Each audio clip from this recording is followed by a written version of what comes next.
Hallo und willkommen in meiner Küche.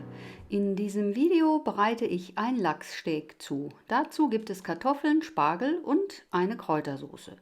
Hier habe ich ein Lachssteak, von dem zunächst die Schuppen entfernt werden müssten, wenn man vergessen hat, den Fischhändler darum zu bitten. Das macht man am besten im Waschbecken, denn es ist eine ziemliche Ferkelei. Man kann ein kleines Küchenmesser nehmen und damit wie gezeigt so über die Haut fahren, dass sich die Schuppen lösen. Hier habe ich ein Stück Holz, auf das mein Mann einfach wie gezeigt 6 Kronkorken geschraubt hat, und damit geht es ganz gut. Jetzt muss die Mittelgräte entfernt werden. Dazu schneide ich wie gezeigt links und rechts davon mit einem sehr scharfen Messer entlang der Gräte, wobei ich das Messer unterhalb der Fischhaut am Rücken ansetze. Danach schneide ich unterhalb der Haut die Mittelgräte ab. Die Haut darf nicht durchtrennt werden. Ihr werdet gleich sehen, warum.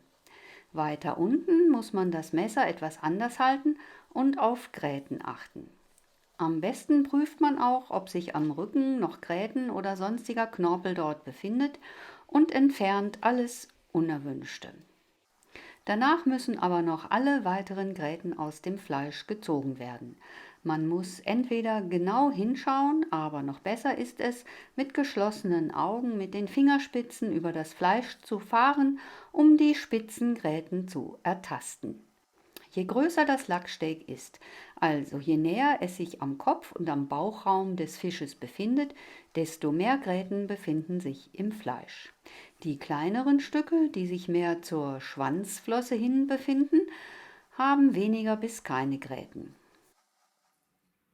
Eine Seite des Steaks, falls sie unterschiedlich groß sein sollten, nimmt man die kürzere Seite, wird nun wie eine Schnecke eingedreht. Dieser Teil des Steaks sollte natürlich von der Haut befreit sein. Um zu wissen, wie weit die Haut gelöst werden muss, rolle ich die Seite ein, lege die andere Seite darum herum und markiere die Stelle mit einem Zahnstocher. Dann wird die Haut wie gezeigt abgeschnitten, aber nicht durchgeschnitten. Anschließend wird die von der Haut befreite Hälfte wieder eingedreht und die zweite Seite darum herumgelegt. Die gelöste Haut wird über die Haut der anderen Seite gelegt. Damit alles besser hält, steche ich direkt über der Haut mit Hilfe eines Zahnstochers in das Fleisch, wobei man darauf achten sollte, möglichst viele Teile zu fixieren. Zum Schluss wird das Steak mit Küchengarn in Form gehalten. Nun kann der Fisch noch mit ein paar Tropfen Zitronensaft säuern. Das Gemüse kann vorbereitet, also geputzt werden. Ich habe Spargel vorgesehen. Er wird gesalzen und zusammen mit Butter und etwas Wasser langsam gegart, was ungefähr 8 Minuten dauert. Zum Fisch gibt es eine Kräutersoße. Dazu wird Schnittlauch in feine Röllchen geschnitten und zu geschnittenem Dill gegeben. Dazu kommt noch Zitronenschalenabrieb einer Viertel Bio-Zitrone, Zitronensaft, Pfeffer und Olivenöl. Salz gebe ich erst beim Anrichten dazu, denn noch werden die Kräuter zur Seite gestellt. Als Sättigungsbeilage gibt es pro Person eine Kartoffel, die mit dem Messerrücken platt gedrückt und in einer Pfanne angebraten wird. Die Vorbereitungen sind abgeschlossen. Jetzt kann es losgehen. Die Grillfunktion des Backofens wird angestellt. Der Lachs wird in etwas Öl angebraten, vielleicht 3 bis 4 Minuten. Das Wenden von Fisch ist immer so eine Sache, denn er kann dabei sehr leicht zerfallen. Das sparen wir uns, denn nach dieser Zeit wird er unter den Grill geschoben, wo er die Hitze von oben hält und fertig brutzeln kann.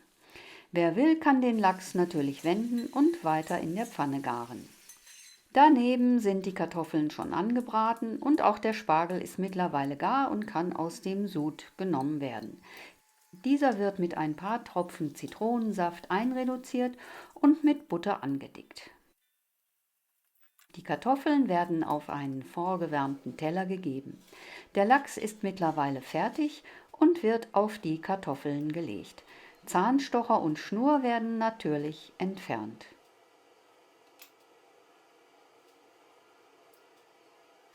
Der Spargel wird aufgelegt und auf den Lachs kommt die mittlerweile gesalzene Kräutersoße. Am besten gibt man sie auf eventuell noch nicht gebräunte Stellen des Fisches. Zum Abschluss kommt noch die Buttersoße auf den Spargel. Es kann gegessen werden. Spargel und Lachs passen unheimlich gut zusammen und die frischen Kräuter mit dem Zitronenaroma runden das Geschmackserlebnis ab. Als Vorspeise gab es eine Spargelcremesuppe und zum Nachtisch ein Stück dieser wunderbaren Erdbeertorte. Wie man die macht, könnt ihr hier sehen. Zutaten und Mengenangaben habe ich hier noch einmal zusammengefasst. Lachssteak für 2 Personen, 2 Lachssteaks, Küchengarn, einen halben Bund Schnittlauch, einen Esslöffel gehackter Dill, Zitronenzesten von einer Viertel Bio-Zitrone, ein Esslöffel Zitronensaft, Pfeffer, 2 Esslöffel Olivenöl, Salz, 500 Gramm weißer Spargel, Butter, 3 Esslöffel Wasser, 30 Gramm Butter, Meersalz, 2 Kartoffeln oder mehr.